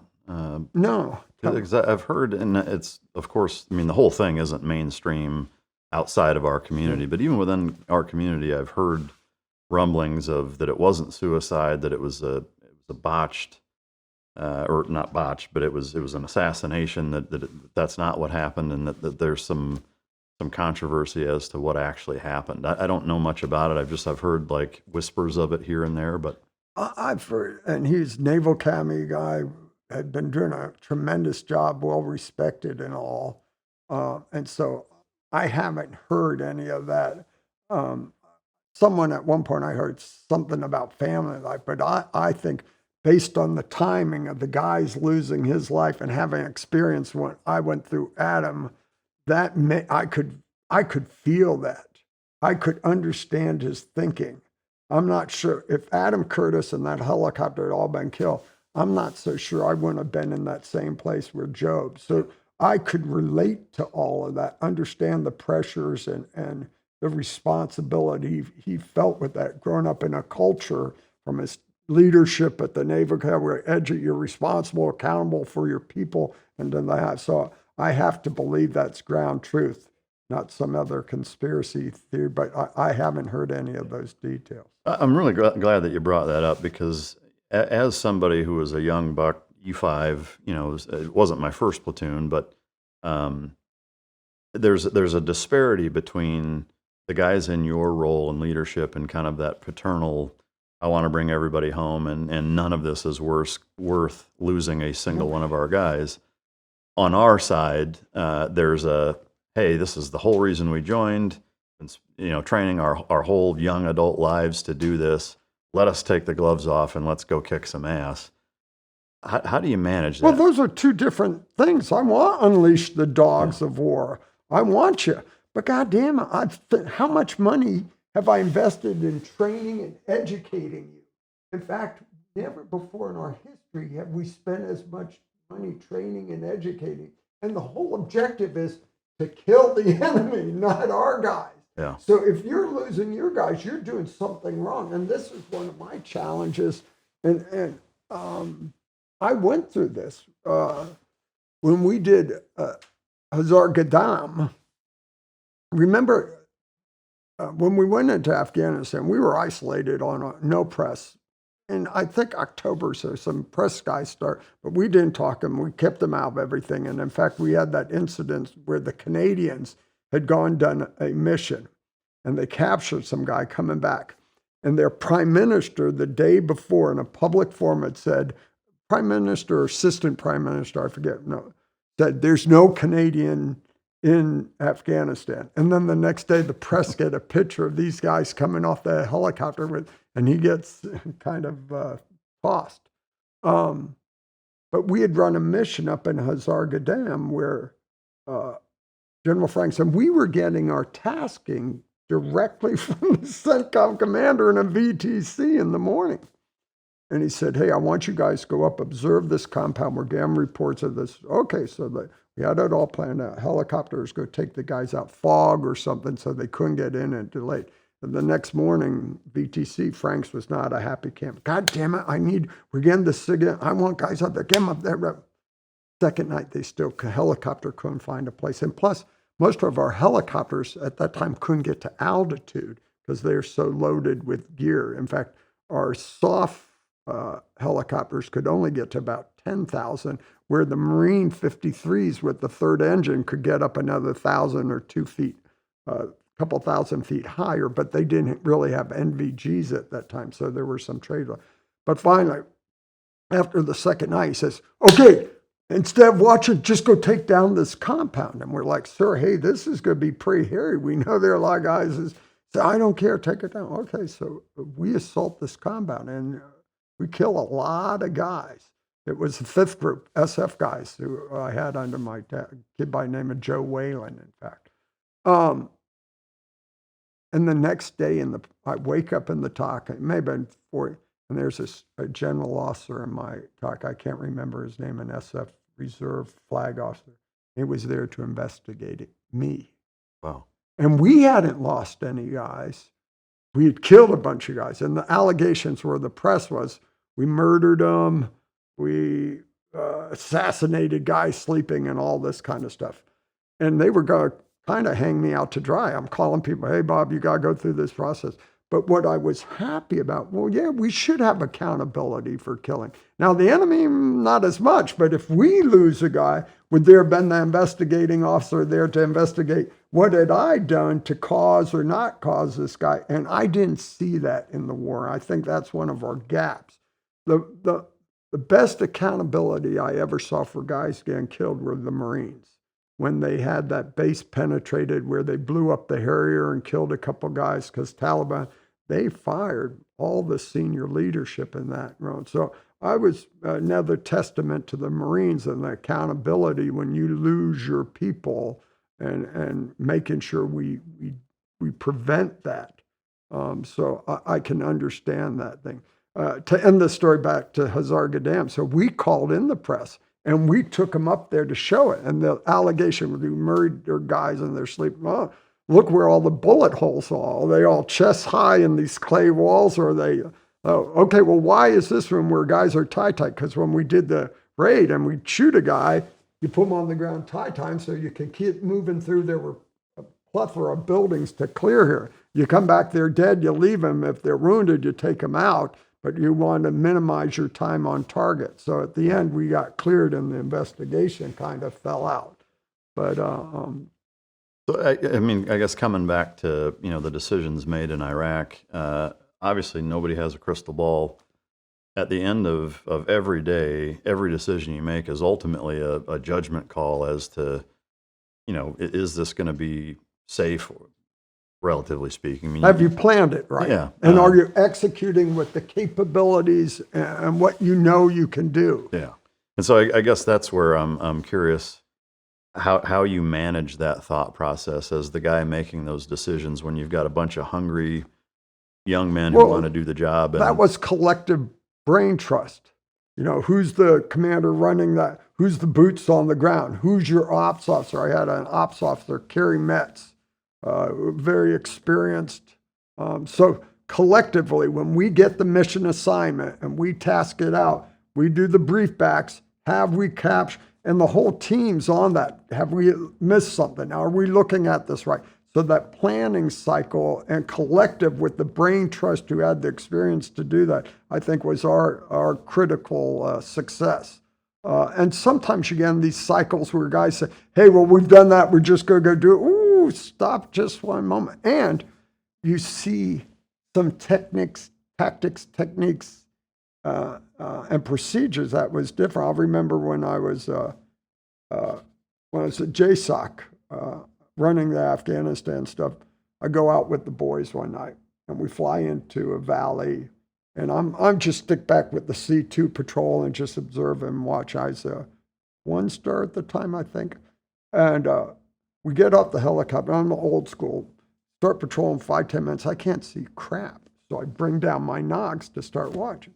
We go into this valley, and all of a sudden someone opens up and everyone dives, and I'm standing up there. Why are you diving? It's ineffective fire. They're just trying to fire. How do you know that? Well, the guys came off. They were on their nogs the whole way.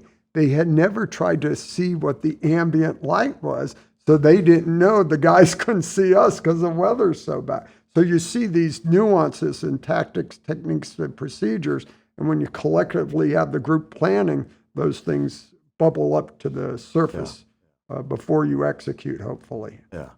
Does that make sense, Mike? Oh, for sure it does. And again, I appreciate the authenticity with it because it's I think it's easy for guys when we're in our position to look or to not be able to really see that bigger picture. And now almost 30 years later as a father and a business owner and having a few more years under my belt, understanding, accountability and I don't think that I view it any different in that way, and that saying like, hey, we're here to do a job and, we want to be effective and we want to kick some ass, but there is an element of understanding that, the big picture is all of our guys, the number one goal is to be brought back and not in a bag. And to me, that would be a tough position as a leader to be in of knowing when to say, hey, go get them. Yes, this is authorized. No, it's not. Because I know, we did the oil platform, and then we went up into Nasiriyah, and then we were in Baghdad, and then ultimately into Crete.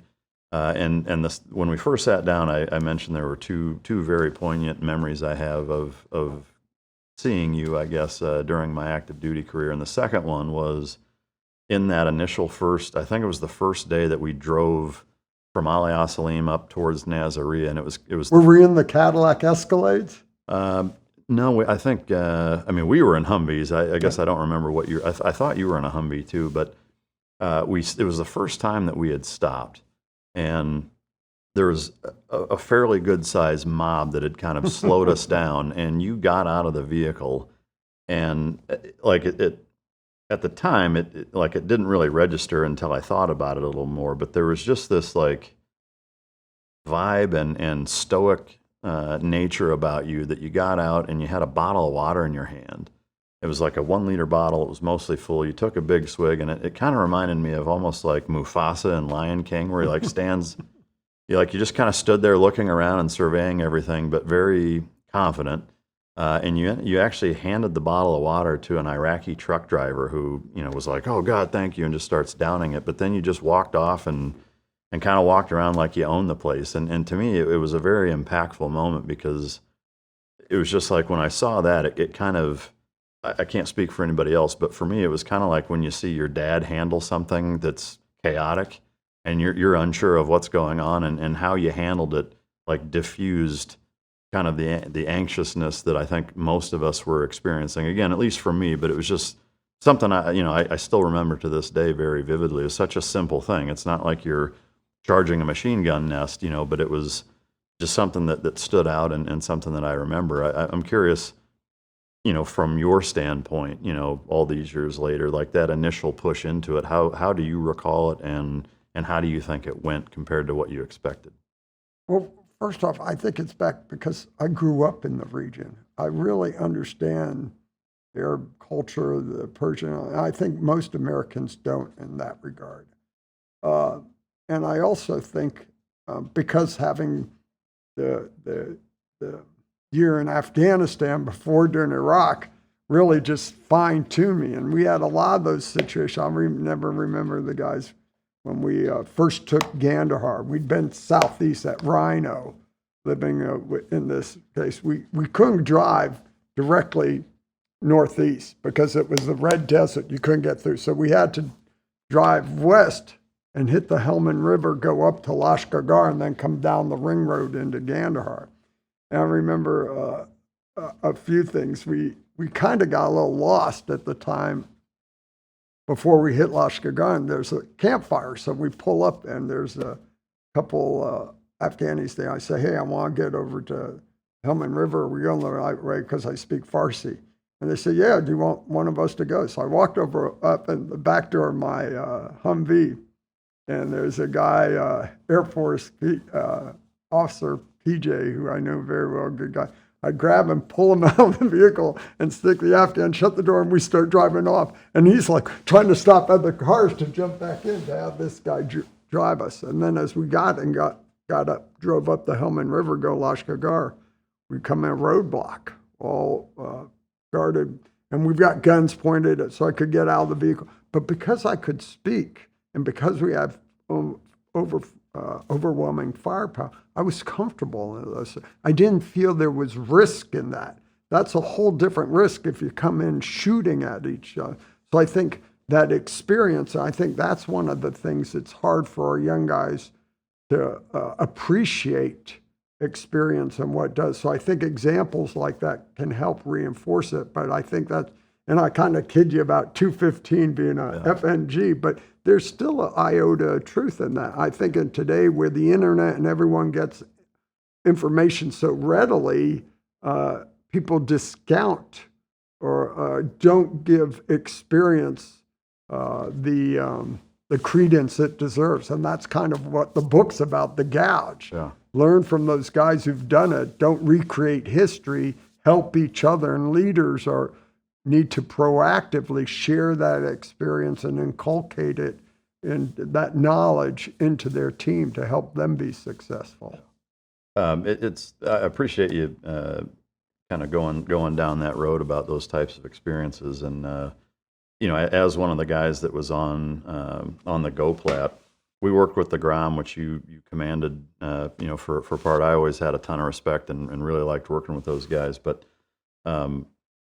I was the intel rep for my platoon in that point, and kind of similarly, there were points along or during the rehearsals and lead up to the GoPlat where we were getting some reports saying that there was over 100 enemy fighters on board, and they've got everything rigged to explode as soon as we step foot on it, and so we're working up trying to figure out, and for us it was just kind of this is what we're doing, and it's not up to us. If they tell us to do it, we're going to do it, type of thing. And obviously when we got on board, there was 30 some Republican Guard fighters, and they did have explosives, but they didn't have an out basically, and they didn't want to kill themselves.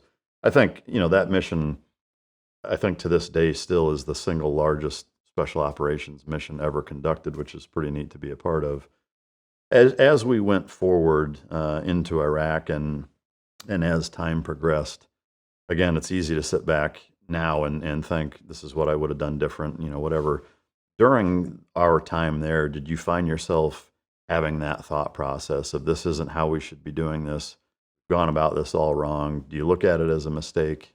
You mean Iraq, the Yeah. invasion of Iraq? Well, first off, again, '06 level, and that was so far above my pay grade, but I thought there was a better way to go in than invading. But other than that, I was very proud of the work our guys did and stuff where they didn't take lives unless they had to, where they accomplished all the missions. The one I kind of regretted, I don't know, when we took the boats to go up the Shatt al-Arab to go for the Battle of Basra. And were you there when we did that one? I wasn't. We had two of our guys went on that, but, Okay. but our platoon otherwise wasn't Okay, there. so we go up, and Iranian boats start coming out alongside of us. And I tried to talk to them, they wouldn't talk. So right before we got to shot, the guys who had on Alpha now, who had been trading sniper shots, pop shots like the Hatfields and McCoys with the guys over on the Iranian side of the shot, called and said, hey, boss, you're going to have to shoot your way through because they're blocking the shot with a bunch of bunker boats. I said, nah, easy day. And then finally, as we're getting in sight and coming up to the mouth, a bog hammer comes and cuts across our bow, and now all these 6 boats turn their guns in on. They're telling us we're going to kill us if we don't turn around and leave. And I'm like, okay, I tell you shoot, everyone shoot. Just stand by, because we had overwhelming firepower. They had some MLRs on them, but those were going to be ineffective. Their RPGs, because they're bobbing, weren't going to be effective. So some AKs, but the Dishka on the bog hammer would have been a problem. But we had mounted, stabilized weapons, so I wasn't worried. But I made that tactical decision, which I regret today. I called NavCent, and we sent them the video link. I say, hey, boss, it was Admiral Keating at the time. I say, hey, just so you know. Oh no, it wasn't Keating. It was, anyhow, the Admiral, 3-star Admiral. I said, hey, sir, just want to let you know we're going to kill all these Iranians. And he said, can you just sit there? Yeah, sure, we'll sit there. And you know what he was doing, calling the Pentagon, because flashes of the Tonkin Gulf affair were going through his mind. And they came back and said, hey, we're not at war with Iran, right? Find another way. Okay, so we brought in the helicopters, cabled and lifted up and flew over them. But I still think to this day we should have shot them. We should have, someone needed to send that message to Iran. And that's what the problem was. For them on, they were involved. They were surrogates after us in Iraq, killing our guys. And finally, that's, I think, the good story of the Israeli strike on Iran is finally calibrated. I mean, they're going after Hezbollah. They're going after Hamas. They're going to let Iran know they can't tolerate. So it's going to be interesting to see how we come out of these negotiations with Iran on this JCPOA 2 or however it's going to be. And I'm hopefully, maybe I can be skiing in Tehran next winter. Who knows? Yeah, that'd be wild. But sure. we missed an opportunity there to send a message to Iran that was long overdue when the Israelis finally did it. Yeah, I mean, that's a great point. And I mean, throughout the entire active Iraq campaign, they're these really advanced EFPs that are, punching through our... they had their guys. And we had, when I was at CENTCOM, we had irrefutable proof, and we kept presenting options to the administration on things we could do to calibrate Iran, but no one was willing to do it. A real tragedy. And everyone was concerned if we did, it would evolve into a broader regional conflict. But as you saw with the Israeli striking, it did quite the opposite. It finally calibrated Iran and put the regime back on their ass where they need to be. I think, looking at Iraq as a whole, there's kind of another side to that coin too, I think, where I think it's easy to look back and say, as bad of a guy as Saddam was, he had such an influential role in that region, specifically to keeping Iran in check, to where now where there's that vacuum, it would be easy to argue that the region is far more destabilized now from our having been in Iraq for as long as we were than it was before. Would you agree or disagree to that, and what are your thoughts? I go back to this. I do think, let's take the decision to go in off the table. Once we went in, how we handled it was abysmal. There's a great book, if you have not read it, called Embracing Defeat. And it's all about Japan at the end of the war when MacArthur went into. And if you knew anything about Japan, spoke any, you weren't going to be on his staff because he went in there, he was going to be the emperor and do what he wanted and created Japan in the image it is today. I think we should have done the same thing. We should have taken in I don't care, a 4-star or someone who went in there, this is what this country's going to be, this is how we're going to build it, this is how we're going to bring it together. But our governance and our leadership after the invasion did not set us up for long-term security or stability. It's a tough problem, much tougher than Japan, but it could have been done.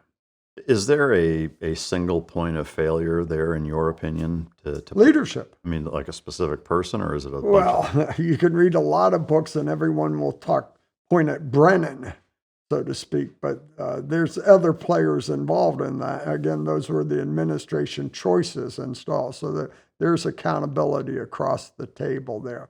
And the biggest one, disintegrating the Iraqi army, was a huge mistake where, again, how we went in, if we had given them the ultimatum, we're coming. We're not going to invade you, but we'll come on a peace march. Saddam's got to go. And so if that theme had been part of our strategy and policy and played out, it would have been a much different situation. Left the army intact. But there's plenty of books that address that and all. Who am I to second guess all them? Well, I think that's a fair point. I actually had I would say the honor of being able to interview one of Saddam's personal pilots about 1.5 2 years ago. And, in walking through his experience, to be able to sit 5 feet away from somebody that, 25 years ago, we would have been trying to kill each other, and here we are. And what do you have to say, Mike? Basically that same thing is that, we really didn't know what was going to happen. And had we handled it that way, I think you're exactly right, is that, if we would have emboldened them, incentivized them to now come to our side, and whatever that looks like, there's people far smarter than me that could, negotiate, what that looks like, but giving them a vested interest in their country is where we drop the ball. And it's just fascinating to hear that perspective from you as somebody who we should have done it from before, day one, before going in. I think that's lesson has been time and time again illustrated. So sometimes we're not good stewards of history. So, moving forward in your career, there's been so many things that you've done, and even kind of on the civilian side of being the world record holder of the highest parachute landing at Mount Everest. You just continue to challenge yourself, which I know you say is kind of one of your mantras, but could you walk us through kind of the rest of your career until you got out, and then I'd love to get your take on the Afghanistan. Sure. So it's, again, the journeyman, after coming out of SEAL Team 6, go to Japan, then go to Philippines, and in Philippines, the family comes up, Mount Pinatubo comes off and buries the place. We leave there, then go to War College, then down to War College. I had orders to go to JSOC, and a week before, Admiral Smith calls me, hey, you're not going to JSOC. We want you to go interview with this guy to be his aide. I go, no, I got my orders. I'm not. He listens and he says, I really don't care what you got. Go down and do the interview. In the interview, this guy, he talks for about 15 minutes, and he says to me, do you have any questions? I go, yeah, if you make me do this job, how long do I have to do it for? Because I don't want to do it. And he laughs and he goes, so I burn out AIDS in about a year. So I say, well, when are you going to decide? And he looks, oh, I already decided you're going to be the guy. Oh, shit. So, but it's a great job. So I go be the aide for SOCOM. And that's I come out of the War College, and in officers' career paths, we all have to prove ourselves at the tactical level, so I know what you're doing. I can shoot, move, communicate just like you. I understand how can I support you as I go up to be then you move into the operational. Now I'm the ops officer. How do I get you what you need? How do I get your training?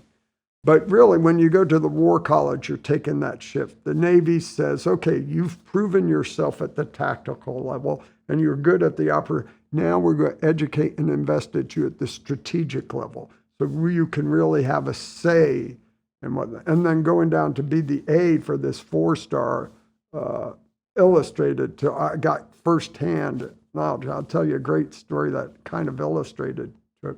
And it's not uncommon to what we just saw in this helicopter accident in DC.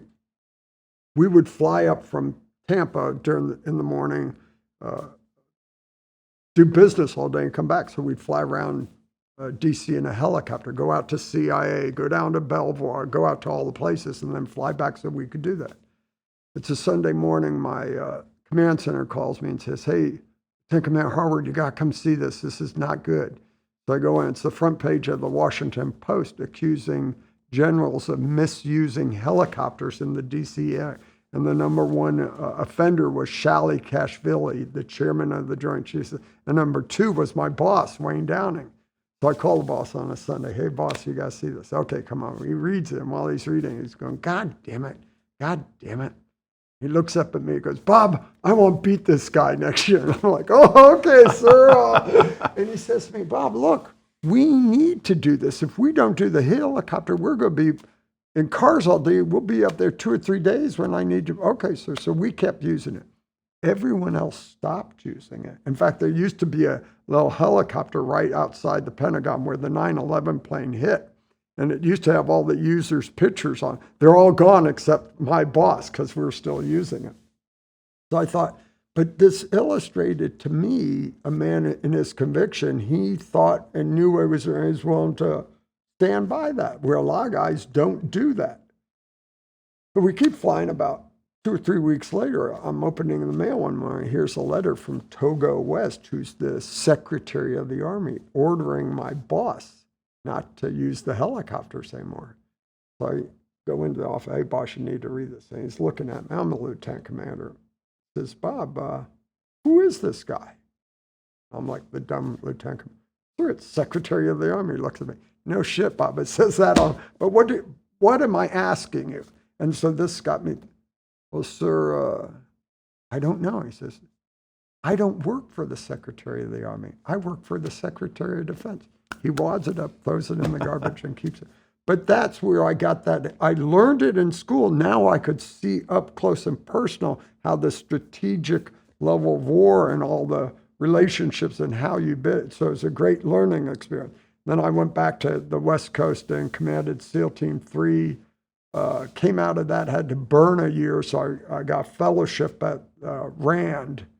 And I was supposed to be there a year, but they pulled me to Bosnia. So I went back to Bosnia. And when I was CO of SEAL Team 3, we did 2 no-notice 6-month deployments to Bahrain in anticipation of the Olympics and events in the Middle East. And then Kuwait when Saddam kicked out the UN inspector. So there's we're another.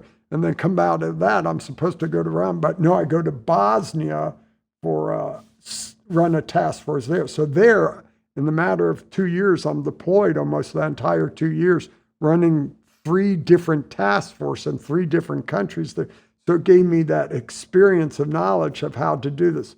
I go to Hawaii 2 years, come back, and boom, 9/11. So I'm doing exactly what I had done. I had the experience of setting up a task force, bringing it to leading it. And so that experience gave me great comfort and helped me get through those, much less the language, the culture, and the people and the environment I knew. So all those things set the stage. And then after that, then go to come out of Iraq. Those 2 invasions go to the White House. And the reason why, because when Wayne Downing retired from SOCOM, he went to stand up the Officer of Combatant Terrorism. And he called me to ask me to do it in August of 2001. I said, "Hey, I can't. I'm going to command. But why don't you take Bill McRaven?" So that's how we ended up getting a billet in the White House. Bill's payoff, because I'm leading the invasion war. He's doing policy. He had me relieve him at the White House. Yeah. So went in there and then out there to JSOC.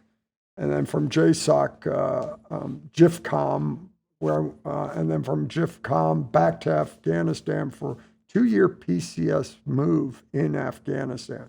So I did 2 years there with JSOC, came out for 10 months, then went back for 2 more years straight in Afghanistan. So I had about 7 years in Afghanistan and Iraq, a lot of time on the ground. and then CENTCOM and retired. Before I get into the retirement process and kind of the rationalization walking through that, one thing that happened when I was at the height of my operational career and you were at the leadership level at that same time was the Force 21 reorg. Looking back on it, do you think that was, I mean, it was kind of a coincidental timing of when it took place? There was a part of me that, you know, having had served a few years prior to it and then after, that it was kind of disappointing to see the autonomy and character and personality of each SEAL team I still disappear. don't agree with it. Yeah. I think we lost a lot of our culture. We bifurcated our systems. We lost accountability. It was another, and I won't say who or why, to mirror ourselves in the image of SOCOM and our other Army components. And so, no, I was not a fan. I think to this day, it's still done us more damage than good. Yeah. So if I was the WARCOM commander, I would look at reorganizing in a much more cohesive war fighting, not a supported fashion. Yeah. It's refreshing to hear you say that for sure, because that's what I think most of us felt like when it was taking place. If you were in charge of SOCOM, would you change a lot of how it is now other than that? Oh, hell yes. Yeah. What specifically? First off, I think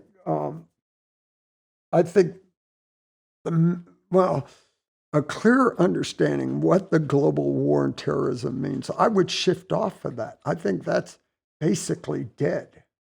I mean, there's still terrorism, but I don't see it as terrorism. There's no, I've gone through the history. Terrorism, first off, we're Arab. It was German gangs. It was Italian networks. But forever since we've known it, it's been radical, violent Islam. So I would change the mission to that component, really. And I know everyone's focused on what we need to do in peer competitor, but I see what Iran's done, Hezbollah's done, Hamas has done, the Houthis has done, and now let's watch and see how Syria's going to play.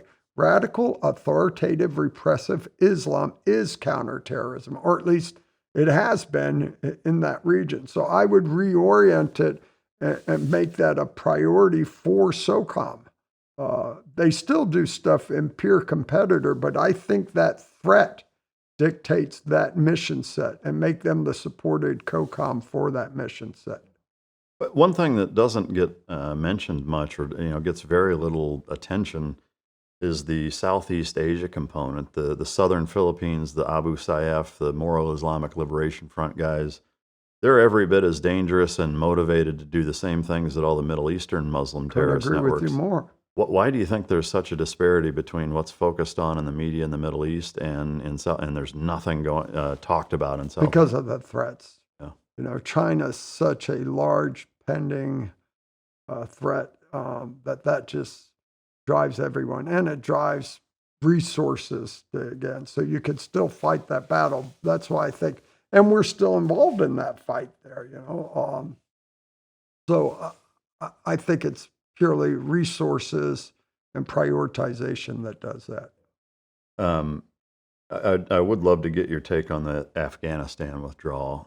It's a pretty hotbed topic for most veterans, I think, especially ones who've spent time there. You've spent a ton Just of time. tragic. Absolutely tragic. And don't forget, here's the thing that disturbs me the most.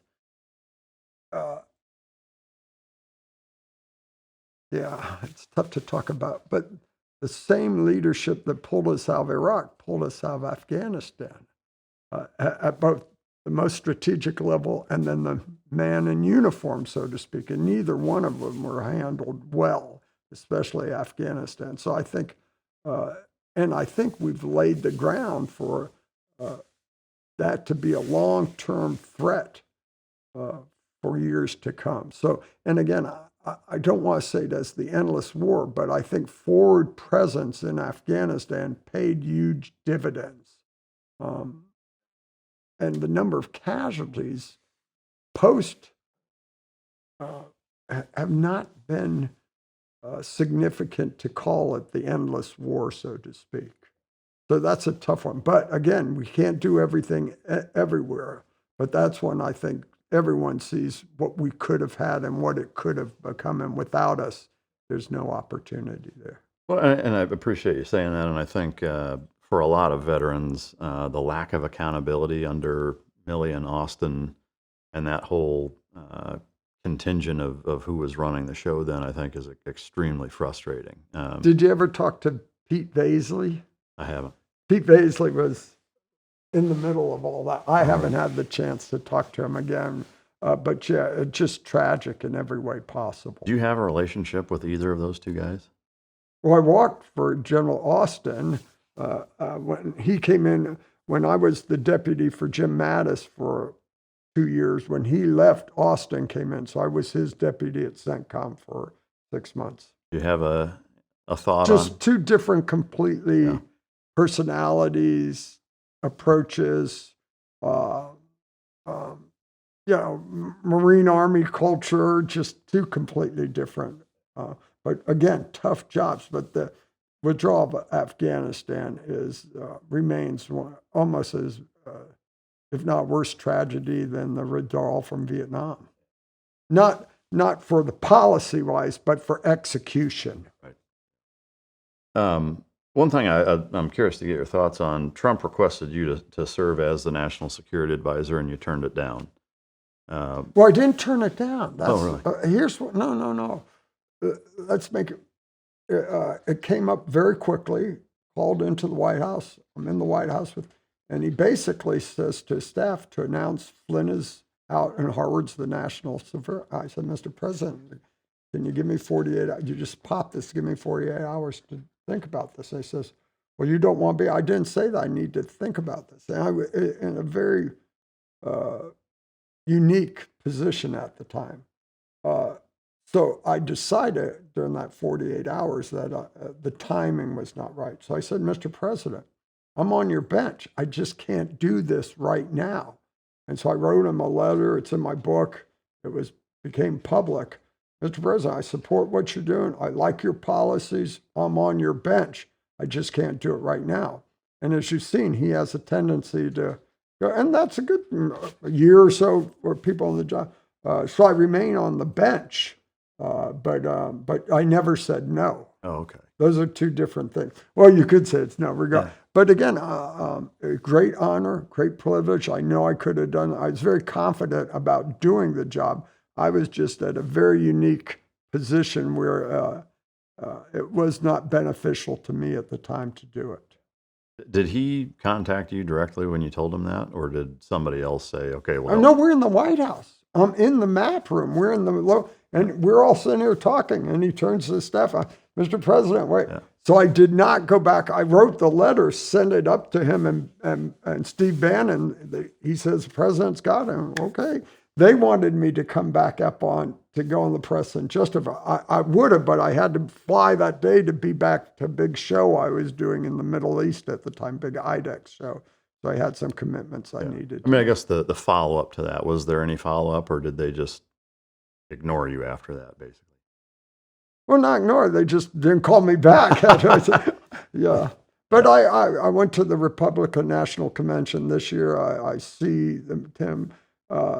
People don't realize, Lindsey Graham was my XO in Afghanistan. Oh, wow. When I got that job to go do rule of law in prisons, I got a phone call from his staff, hey, Senator Graham's going to be I'm like, okay, so I called the Pentagon. Pentagon didn't know anything. He was a Air Force Reserve JAG. Huh.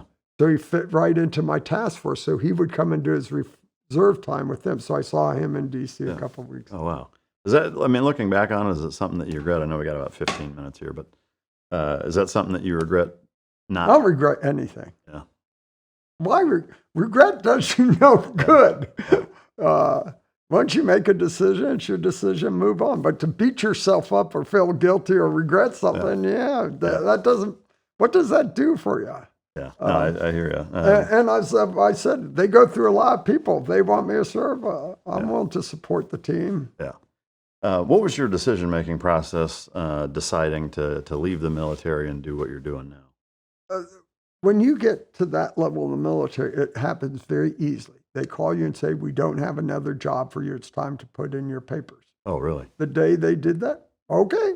In fact, as Lloyd Austin, he was at something, walks into my office one day, he says, okay, they don't have another job, time for you to go. Okay, here are my papers, sign the papers, see it. My wife at that point decides she wants to go and live in San Diego. And she wants to go buy a house. So I say, okay, well, we can afford this sort of range. She goes out with her sister, finds a house. That's 3 times what I said we could afford. And she says to me, hey, I said, we can't afford that. She said, yeah, go find a job. You know, you told me. Oh, okay, so she goes and does that. About 2 months later, before I'm retiring, they call me back. Hey, we want you to stay. We want you to go take CAPE. And do you know what CAPE is? Acquisition, justify part of the POM process, money type. And they want a guy who be a warfighter to do that. But I'd already now made the transition, the wife. So I said, nah, it's time to go. I don't, you know. And at that point, once I said, everyone knew I was retiring, people started calling me, hey, you want to do this, do that, do that. And I got an opportunity to go to the Middle East and learn about defense. I'd always been the customer on the defense. Now I could be part of the defense industry, which is what my father did. When he retired in 74 in Iran, he stayed in Iran working for numerous defense companies. Litton selling the Spruance, Northrop Grumman, I think it was, Tomcats, all that.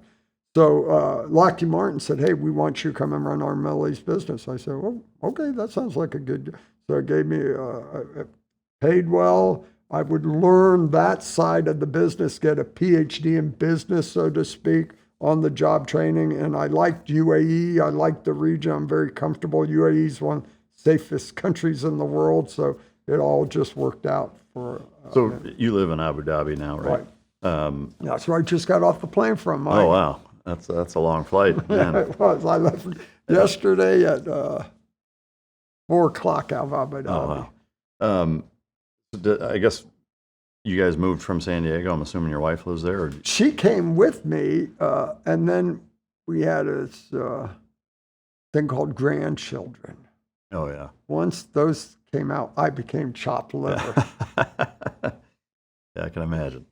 I'm curious to get your take on kind of the relationship between, you hear the even just the term, the, industrial military complex, and the lobbying and big defense contracts and former, upper echelon military officers and leadership now working for them, and kind of the coziness of that relationship. I don't know if it's cozy. I guess that's well, it's an interesting, but you think of it, it is one of our biggest strengths is our defense industry, and it's a big machine. Just like the Department of Defense is a big machine, the defense industry and the things we do are PFM, and you know what that is. Yeah, pure frickin' magic. Yeah. Missiles that can, if Iran shoots a ICBM, we could track it and intercept it thousands. That's unbelievable. Launching satellites that intercept a meteor and take a sample and bring it. Those things are unbelievable. But then again, these are also publicly held companies that have to turn a profit. I'll give you one of the examples that stuck with me. My greatest tool in Iraq and Afghanistan, especially my last JSOC tours, was HIMARS. I loved HIMARS. I could, every time I shot a HIMARS, it would go exactly when I wanted it to go, always hit the target, and was like pure magic. I was shooting them into Helmand out of Kandahar. I was shooting them from Jalalabad up into the Hindu Kush. I mean, so I'm at the first Lockheed Martin Missile Fire Control Conference. I'm the new guy then. And I stand up and I say, hell with the F-35. I don't need close air support. I need more HIMARS and all. I sit down and the guy next to me says, hey, you really can't say that. I go, why? Well, 35% of our profit comes from the F-35. Oh, okay, Yeah. So they're driven to respond to share buyers, to get profit and have growth. That's a whole different dynamic where you have a defense industry that needs to get the best penny for the capability for the buck. And so those are two different machines operating at different revolutions per se, with different priorities. Yeah.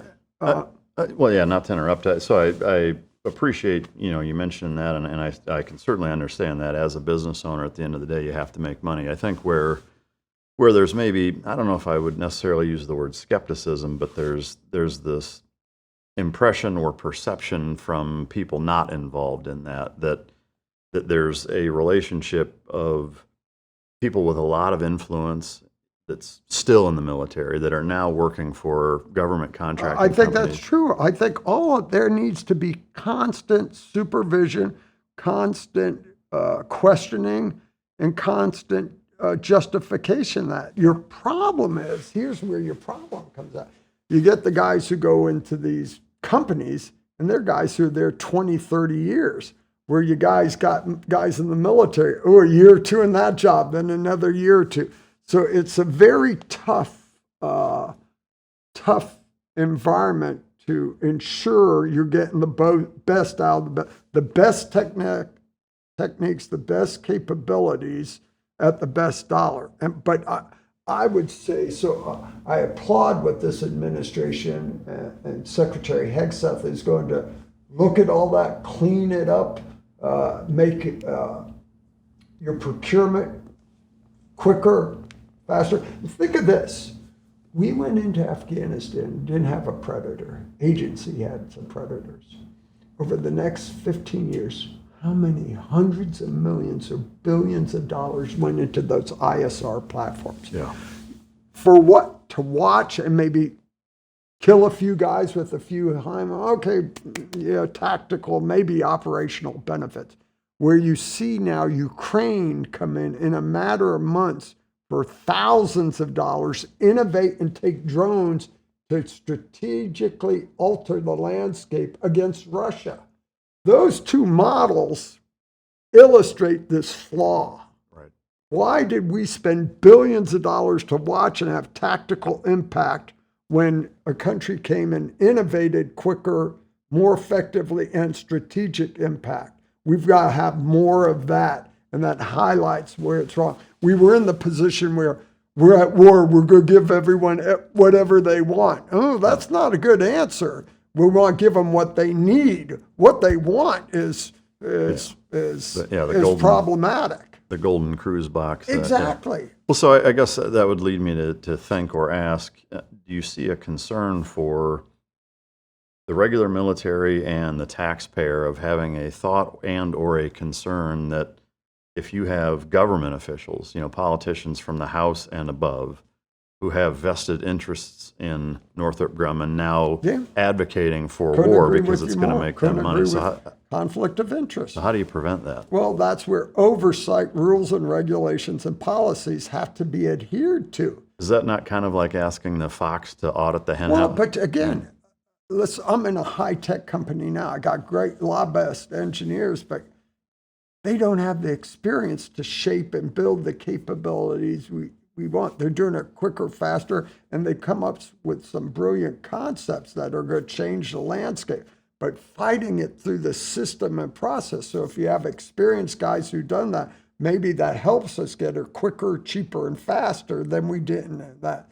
So it's still personality dependent, the right people with the right skill set, the right vision and leadership to make those things happen, as opposed to being there for the wrong reasons. How do I maximize the money I'm going to get out of this? What can I do? See, those people, it becomes very obvious what their purpose is. But so it's a complicated situation. But again, it's something we should all be focused on as taxpayers, as men in uniform, as procurement and defense industry.